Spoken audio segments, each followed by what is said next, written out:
And I'm Jodi. And we're with Forte, and today we're going to show you some yoga beginnings. Jodi's going to lead it, and I'm just going to show you some different modifications that you can do for a lower intensity depending on your own mobility limitations. Jodi, take it away. Yes. Okay. So thank you, Eric. So we're going to go through some basic foundations of some yoga poses. We're going to begin in a standing mountain pose, and we're going to move through a couple warrior poses, a balancing series, and then down to the floor. So I will guide you through those poses. Eric will guide you through maybe some knee and hip alignment for injuries or recovery. So we're going to begin just starting on your yoga mat somewhere in your room. If you need any kind of support for balance, to bring a chair, go to the wall during this entire thing, use supports as you need them. But we're going to start nice and gentle and easy. We're just going to lift the toes and spread them nice and wide. We call these yoga toes, or I call them Fred Flintstone toes. Get a nice strong base. Ground your feet. So we're gonna pull up through the thighs, engaging the hamstrings, engaging the glutes. We're gonna kind of feel like you're zipping up your abdominal wall, pulling the belly button gently in, not squeezing and holding your breath, but tightening the abdominal muscles. We're gonna relax the arms down to the side, maybe palms facing forward if that's comfortable. And we're just gonna notice, just keep those knees unlocked, maybe give them a little shake, make sure you're not locking out the knees. Shoulders are relaxed away from the ears. That belly's pulling up and in, tailbone down. This is just your standard mountain pose. It's the strongest pose in yoga. Just aligning the shoulders over the hips over the knees, knees over the ankles. So we're nice and tall, our spine is long. I want you to think of your head being against the back of a wall, so you're not dropping the chin or you're not hunching forward. You know, you're on your computers and your phones all day. You want to pull that spine up tall and long and hold this mountain pose. Now we're going to move into some breath work with this pose. We're going to take our hands to our belly and bring your middle fingers to touch right over your belly button. So what we're going to do here is learn an ujjayi breath. We're going to take it as a 4-count breath, and you're going to feel as you inhale, your fingers come apart slightly, and as you exhale, they'll come back together. So what we're doing with this breath is trying to take our breath out of your chest, your shallow breathing that we normally do, and bring it deep into our belly. So let me explain that. As we go in for a count of 4, we're going to breathe in the nose, to the back of the throat, to the lungs, and to the belly. Then the opposite, as you exhale, you're going to press the air from the belly, squeeze it in, push it up to the lungs, through the back of the throat, and out the nose. So when you're ready, just close your eyes. Take a moment now, just a quiet moment. Before we begin the breathing, just notice your own natural breath.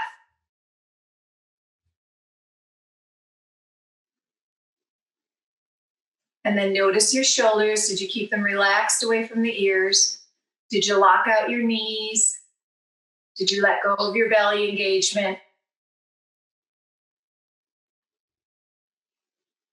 Now we're going to begin that ujjayi breath. So you're going to start to breathe in the nose for a count of 4. Coming to the back of the throat, to the lungs, and expanding the belly. Feel those fingers come apart and pause. And then we're going to exhale. Fingers will come together as you push the air up and out. I want you to just do 3 more of these breaths on your own. I'm not going to talk. We all breathe at a different pace, so just go with your own breath.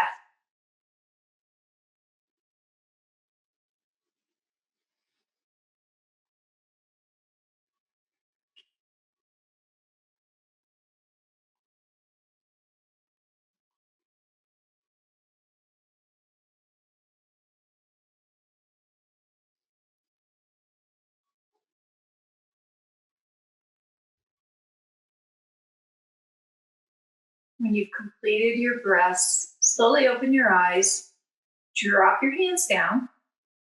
So in yoga, we try to connect that breath with all of our movements. So rather than timing and holding something for 20, 30, 40 seconds, we try to hold for breaths, which are pretty much equivalent to a 30-second hold.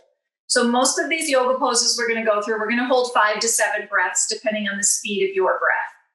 So we're going to move out of this mountain pose, and we're going to move into a warrior 1.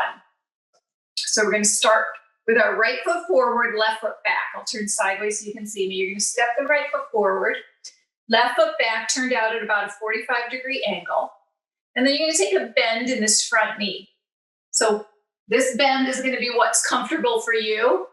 The hips are going to turn forward. I'm going to show you that from the front. I call that squaring off the hips. So you take the hip bones and the shoulders, you turn them forward. If you need to physically take your hands and pull your hips forward to this squared off position, again, what's comfortable. Anything that doesn't feel right, you shouldn't be doing. It should not be painful at all.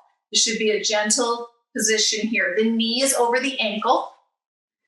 Okay. The back leg is straight. The knee is not locked out back here. And we're trying to press the back pinky toe down. So we're spreading the weight amongst the feet. So we're squared off to the front, shoulders and hips facing forward. Tailbone is slightly down. Abs are zipped up again, pulled in. And if you feel comfortable here, you can start to float the arms up. As you bring them up, you're going to bring the fingers towards the sky. I want you to keep your shoulders relaxed. So now no lifting up towards the ears. Keep everything soft, melting down. Keep that front knee strong. If you take a little gaze down to your front knee, you should be able to see your toes. If you can't see your toes, you're probably bending too deep into it. If that's the case, lengthen through the back leg, step it back a little wider. Now we're going to just hold this here and breathe. Find that ujjayi breath again, that 4-count breath in and out. So just a couple of thoughts while we're doing this together. If you have any knee-related issues, if you have any arthritis or cartilage damage within the joint, you want to make sure that you're not bending your knee excessively. So I'm showing with a very small knee bend. If this is the amount of knee bend you can do, that's fine. If you can do it a little bit deeper, that's fine. But like Jodi was saying, try to keep that bend. And I'll always show the slider, the easier position, or the position that's a little less pressure. Try to stay in that joint position that's good for you. The other thing, as we've got the hands overhead, if that throws your balance off too much, we can always keep them out to the sides. And I want you to be sure not to be arching your back. My hands are going. There we go. Not to be arching your back excessively. We want to keep that tummy tight so the back has a small arch, but we're not leaning backward at all. So I'll show you the lower intensity one while Jodi shows the higher. Great. Okay, so now that we have all those cues, we're going to move into Warrior 2. So we're going to take these arms. If you have them out to the side, you can simply rotate the arms. We're turning and opening the hips. So this back foot is going to pivot, open. The front leg is still pointing to the top of the mat. We're going to take that same knee bend over the ankle. And again, listening to the cues that Eric gave about the knees and the hips. Keeping the tailbone slightly down so that we're not arching through the back. We're going to take that arch out of the back, zip up those abdominals, relax the shoulders again. You can take your gaze forward over the front hand. That might help with the balance. And really engage through the thighs, the hamstrings, the glutes. And notice you're going to also need that core work. Squeeze that abdominal for balance. And hold, and now I'll let Eric comment if there's any more. So the only other thing to keep in mind is make sure that that back knee that you're keeping straight, we're not locking it out. So we don't want to go past straight. We don't want to hyperextend is what we call that. We want to keep it still soft, but straight. So it should still be kind of flexible and bouncy like I'm showing here on mine. Little wiggle in there. It should just stay straight. Shouldn't have to unlock. Yes, perfect. So as you advance through these yoga poses and they become second nature to you, you'll notice checking yourself. Check your tailbone, check your abs, check your knees. Go through a little checklist in your mind and make sure you're in the proper positioning here because we don't want to injure joints. So after we've held this for 5 breaths, which I definitely believe we have, we're going to go into reverse warrior. So the back hand is going to find the back of the leg. The front hand is going to flip the palm up. So I'm going to show you a couple variations here. You can reach this arm straight up. You can straighten the front leg if you're not enjoying that bend in the knee. You can take your gaze up. So this is all going to depend on your balance. And then if you're still feeling comfortable and can go deeper, that back arm can slide down the leg as you look a little deeper to the ceiling and take a slight arch in the back. So those are the different levels. And now I'll let Eric speak to it. So like she's saying, do be careful about not arching your back excessively. Keep that tummy tight if you have back-related issues. But if you can lean back and it doesn't bother you, that's fine. Similarly, when you look up, you will lose your balance a little bit. So this is a really good time to use that chair that you have handy for balance, or a wall if you're next to a wall. So if you want to look up and you want to get used to that, just put a fingertip down on that chair.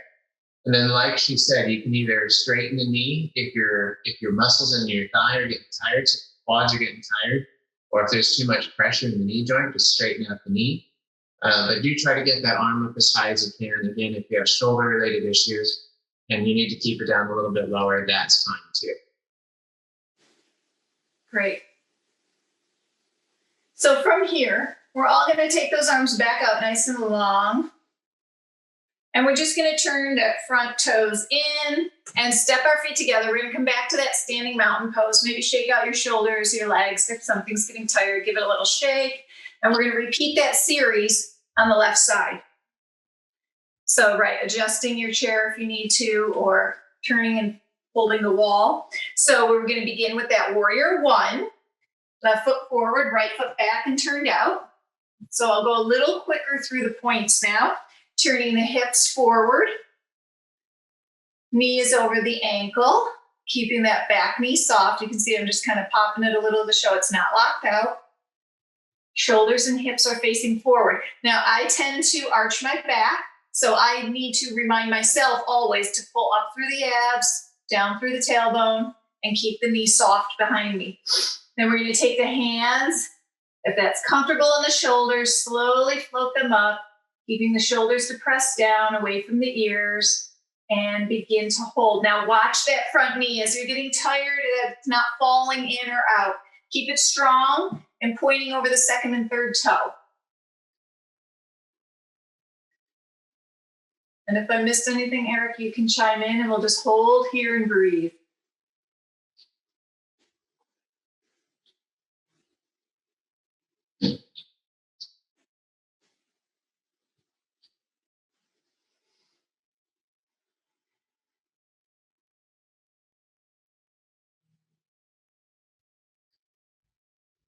So we're going to begin to open the arms if you don't have them open already, side to side. And we're going to turn, twist through the upper body, pivot that back heel, just bring it along with you. Good. So adjust your stance here in Warrior Two to what's comfortable. And then go through those checkpoints of protecting your knees and your hips here. Not letting that back heel roll up, really press it down and in for balance. Pull up, engage those glutes, engage your core, look forward over the front hand. Like Jodi said before, remembering to tighten the glutes also helps keep your knee in a straight line over your toes. So I felt myself kind of forgetting that for a second. I had to tighten things up and pulled my knee right over my toe. Right.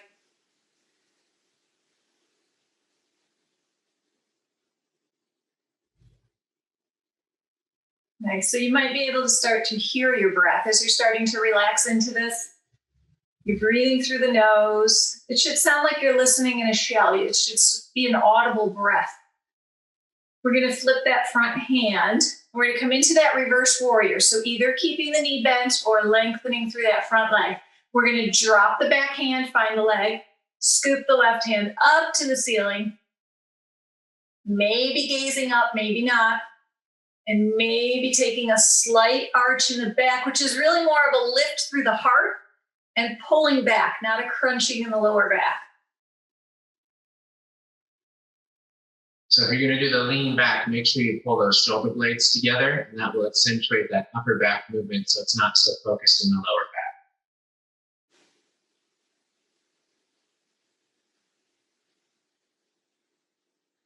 And again, use your chair for balance if you need it.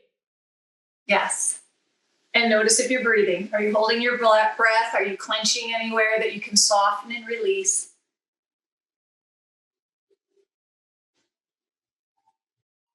And slowly come back to that warrior two. Open the arms. Extend that front leg. Turn the toes in. Drop the hands and just walk your feet back in to your mountain pose.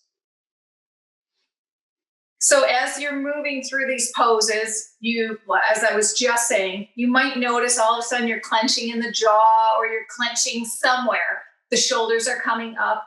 So just go through those poses again, relax, try to keep everything soft, use the breath. So we're going to now move into a little balancing pose. So we did warrior one, warrior two, and reverse warrior. Now we're going to move into tree pose, which you're probably familiar with. I'm going to show you 3 different options, and then Eric is going to show you using the chair for balance. So we're going to start, flex those left toes, spread them wide. We're going to start balancing on the left. We're going to take the right foot, and you can kind of just take it out and slide the toes in until they touch the side of the inside of the left foot. So this is the level 1 stance where you're keeping the toes on the ground for balance. The next level is to slide those toes up off the floor above the ankle or above the knee. No pressure on the knee. Make sure you're above your knee, or you can grab the foot and take it all the way up to the inner thigh. So different levels of where to put your foot. So play around with that for a moment and see where you think you can hold it. And each side you're going to notice is different. And each day your balance is different. So once you've found a position here that you think you can hold, we're going to start to engage again through the glutes, through the core. So instead of focusing on your foot wobbling, focus on tightening the core, tightening the glutes for your balance, pulling the spine up tall, relaxing the shoulders down. And now we're going to do something that's called finding your dristi, which is really just a focal point, something across from you that you can stare at that's not moving, that you can use to focus on in balancing poses. Now find that breath. Take a long breath in. Make sure you're not locking your knee. Yes.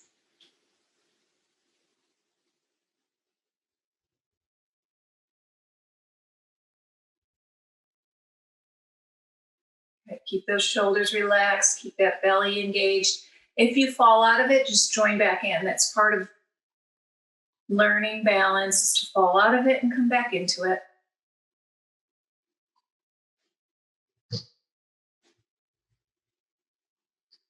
If you feel comfortable, you can start to take the arms out to the side,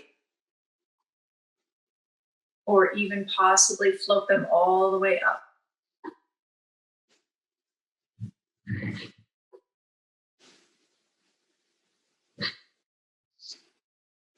So this arm movement just adds, it's really just to try to throw off our balance, and it forces us to engage the core, engage the glutes as we move the arms. And so after 5 to 7 breaths, which I believe we're definitely there, we can step down out of that tree pose, shake out that standing leg, and we'll move to the other side.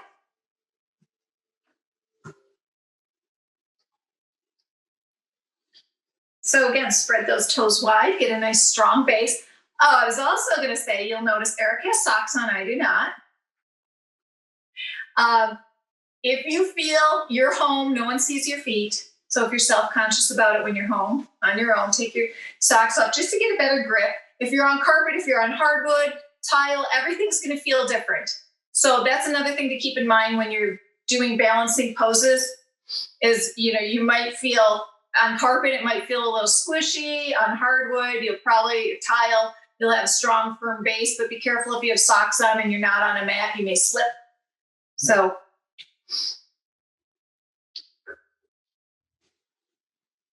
all right, so finding the pose now on the other side. So we can start with the feet on the floor for support, coming above the ankle, above the knee, or up to the inner thigh.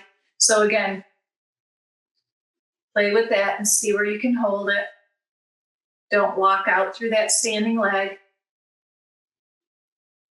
When you're feeling balanced, whether you're holding something or you're in the center, take the arms out. And just mindfully yourself now. Go down your body. Are my shoulders relaxed? Am I engaging my glutes and abs? Is my knee locked?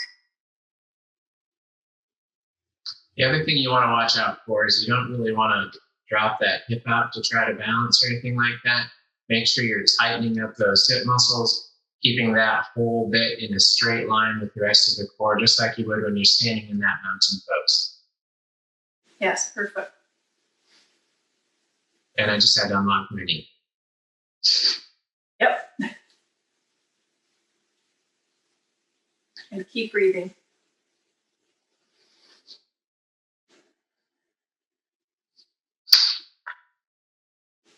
And then again, if you want to just test the balance, float the arms out or up.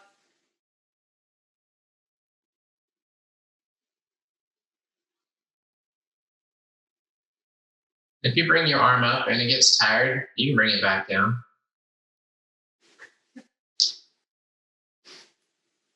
Let's take one more breath here. And then slowly step down out of that. Nice. All right. So next I'm going to move to the floor to demonstrate some spinal balance. And Eric's going to use the chair, correct? Yep. Yeah. Okay. So I'm going to come right down here to all fours to tabletop position. So the back is going to be flat. I'm going to align my knees under my hips and my wrists under my shoulders.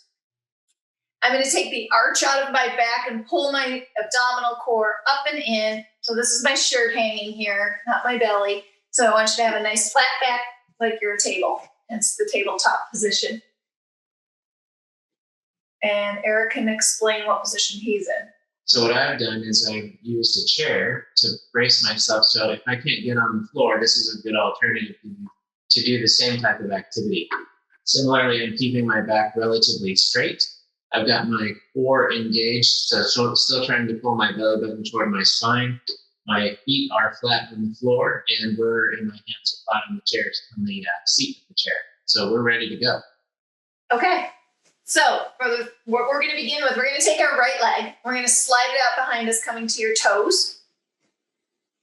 And then we're going to lift through the heel and take the leg up, if that works for you. If not, keep the toes on the floor. Then we're going to take the opposite hand. So left hand's going to walk forward to the front of the mat. We're going to turn the thumb up and lift the hand coming straight out from the shoulder. Pull it back. Hold it there or keep it on the floor. So the full spinal balance is with the leg up and the arm out. Right leg back, left arm forward, belly up and in.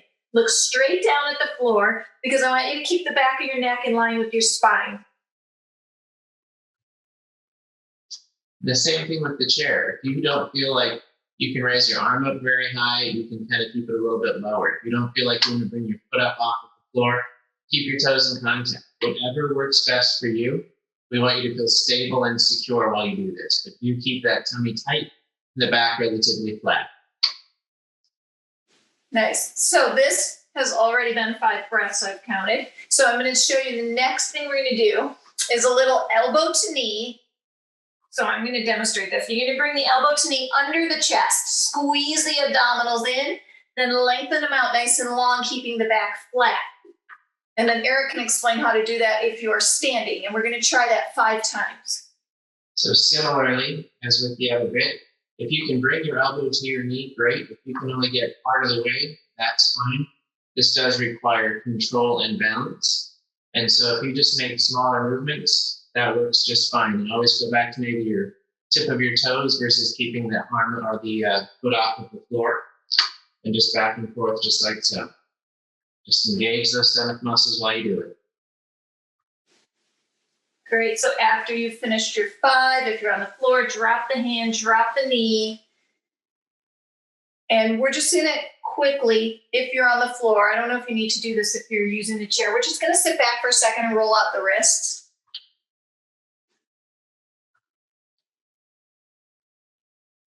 Good. Yeah. And at any time, if you're on the floor and the wrist position is not comfortable, you can come to fists. You can do all of this from a fist position too, to take all of the weight out of the wrist. So we're going to come back down to that tabletop. Check your alignment again, knees under the hips, Wrists under the shoulders, pull the belly up and in. And when you're ready, slide the left foot back. Start with the toes. Flex the foot, lift through the heel so you're lifting with the glutes and the hamstring. Keep the belly lifted. Take the right arm, crawl it forward. And then maybe take that hand, thumb leading, float it up, parallel to the floor and hold.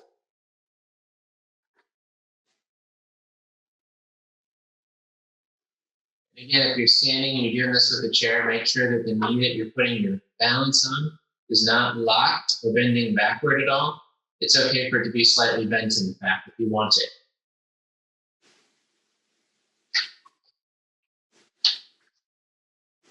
Let's take one more breath here together. And then if you're ready, we're going to begin that elbow to knee, crunching the abdominals and then lengthening. So we're going to inhale when we lengthen. Exhale, squeeze the belly in and crunch.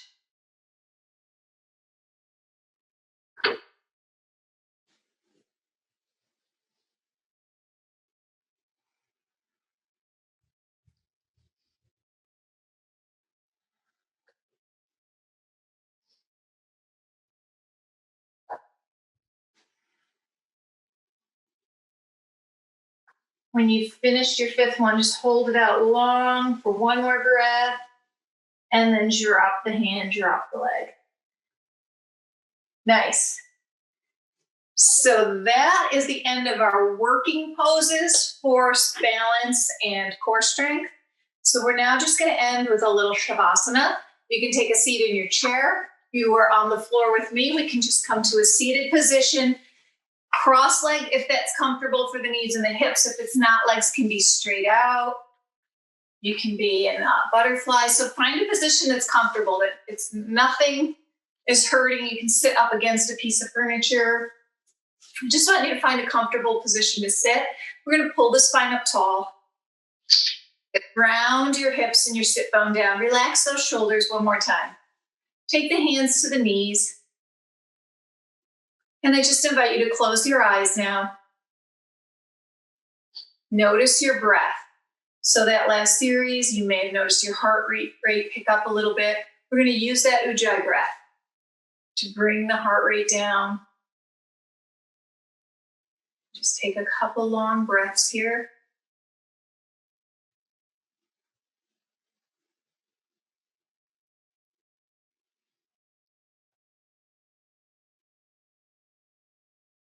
And as you take one more breath, I just want you to notice where your mind has gone, how your body is feeling. So just do a quick little scan of your body. Are you letting your muscles fall soft? Are you clenching anywhere? Are you tightening? Can you breathe into any soreness? And you try to let go. And what you need to let go of maybe in your head. Let go of the thoughts, let go of the noise. And just be with yourself for a couple breaths, for a moment in peacefulness.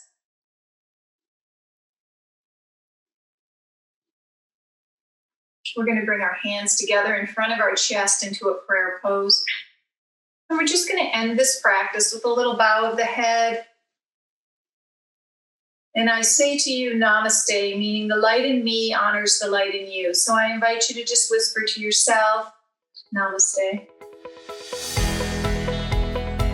We here at Forte would like to thank you for watching our video. If you liked it, please give us a thumbs up. If you would like to follow more of the offerings from Forte, please subscribe below. And don't forget to share us with your friends. Enjoy well-being.